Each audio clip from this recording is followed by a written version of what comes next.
কিছু সিরিয়াল ছিল যেমন জামাই বাজার, রুমি ভাই আমার সাথে ছিল। যেমন আমার জনপ্রিয় সিরিয়াল ছিল বরিশাল টু ঢাকা।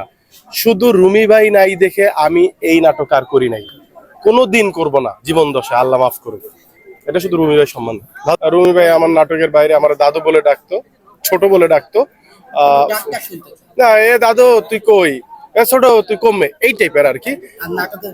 নাটকের ভিতর তো ক্যারেক্টার ওয়াইজ ডাকতো। না, রুমি ভাইয়ের ডায়লগ আসলে আমার পক্ষে দেওয়া সম্ভব না, কোনোদিন না কোনোদিন না। শুধু আপনাদের এইটুকু বলি, আমার জনপ্রিয় অবশ্যই আমি মনে করি অভিনয়টা সহজ না, অভিনয়টা সহজ না। কারণ কি জানেন, অভিনয় হচ্ছে আমি আপনার সাইকোলজি নিয়ে খেলছি। আপনাকে আমি বিশ্বাস করানোর সর্বোচ্চ চেষ্টা করতেছি যে ওই ক্যারেক্টারটা রাশেদ সীমান্ত না, ওইটা আরেকজন। ওইটা কখনো দুলাল, কখনো বাদশা, কখনো জামিল, কখনো আকবর। এবং আপনাকে বিলিভ করানোর সর্বোচ্চ চেষ্টা আমি করছি যে আমি দুলাল, আমি রাশেদ সীমান্ত না। এবং সেটা করানো যে কত কঠিন, এটা যে অভিনয় করে সেই বুঝে। আলহামদুলিল্লাহ, আল্লাহ শুকরিয়া, সকল প্রশংসা মহান আল্লাহ। আমি উইকেট পেয়েছি 2টা, বাট চান্স তৈরি হয়েছিল 5টা উইকেট পেতে পারতাম হয়তো। ড্রপ ক্যাচ সবকিছু মিলে হয় নাই, তবে 2টা পেয়েছি, একটা বোল্ড একটা ক্যাচ, নিজে একটা ক্যাচ ধরেছি।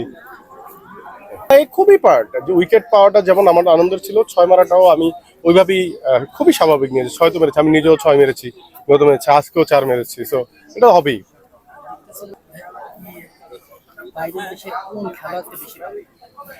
বাইরের দেশের আমার সবচেয়ে পছন্দের যে ক্রিকেটাররা ছিল তার মধ্যে প্রথম দিকে ছিল সচিন টেন্ডুলকার। সচিন, আমি ওনার খুবই ডাইহার্ট ফ্যান। অ্যাডাম গিলক্রিস্ট আমার খুব পছন্দের, এবং পাকিস্তানের সাইদ আনোয়ার, এরা আমার খুব পছন্দের ব্যাটসম্যান ছিল। বলার শোয়েব আক্তার, নিঃসন্দেহে শোয়েব আক্তারের খেলা দেখতাম। শ্যানওয়ান অস্ট্রেলিয়ান, যে এখন নাই, ওনার খেলা খুব দেখতাম আমি। বাংলাদেশের প্রথম দিকে যদি বলেন, যখন আমি শুরু করেছি তখন হচ্ছে রফিক ভাইয়ের খেলা আমার ভালো লাগতো। ব্যাটিং মার্কুটে ব্যাটসম্যান, বল ওইখানে আমাদের বিদ্যুৎ ভাই ছিল, শারিয়ার হোসেন বিদ্যুৎ, নারায়ণগঞ্জের, ওনার খেলা দেখতাম। আর হচ্ছে আত্তাব ভাই পরবর্তীতে। এরপরে তো আশরাফুল ভাইরা যখন আসলো, মাশরাফি ভাইরা আসলো, সে আগের গল্প বললাম। আর এরপর অনেকের খেলাই ভালো লাগে, বাংলাদেশের অনেকেই ভালো খেলে। ফুটবলার আমাদের ওইভাবে আসলে তো জায়গাটা তৈরি হয় নাই, বাট আমি খুব যখন ছোট তখন আলফাজ ভাইদের খেলা দেখেছি আমি, ওই একটু একটু মনে আছে। যোগ্য মনে করছি না, পরিপক্ক মনে করছি না। নাটক করার জন্য যেটুকু ম্যাচুরিটি দরকার, যেটুকু অভিজ্ঞতা দরকার, সেটুকু আমার এখনো হয় নাই, মানে সিনেমা করার জন্য।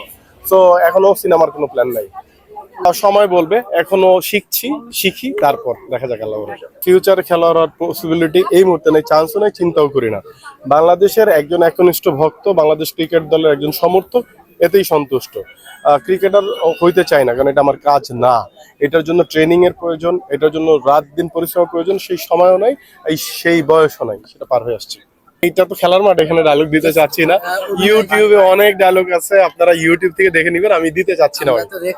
না না না, এই মুহূর্তে মাথায় আসছে না, যেহেতু খেলার হাবুর স্কলারশিপে তো হাবু আপনারা জানেন কিনা, আজকের পর্ব যেটা যাবে, যে হাবু প্রচন্ড মাইর খেয়েছে। আমার নিজের কষ্ট লাগছে এটা দেখে। হাবু যদি এভাবে মাইর খায়, এবং হাবু যদি এভাবে মাইর খেয়ে শেষ হয়ে যায়, সেটা বাংলাদেশের জন্য খুব গুড সাইন না।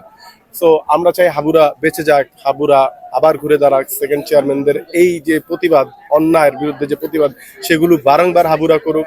আর যদি একটা হাবুর কিছু হয়ে যায়, তাহলে যেন আরো 10টা হাবু ঘরে ঘরে দাঁড়ায়।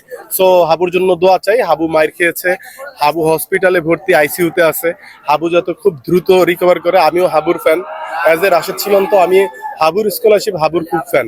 সো হাবুর যাতে আল্লাহ দ্রুত সুস্থ করে দেয়, আপনাদের কাছেও দোয়া চাই, হাবুর জন্য দোয়া করবেন।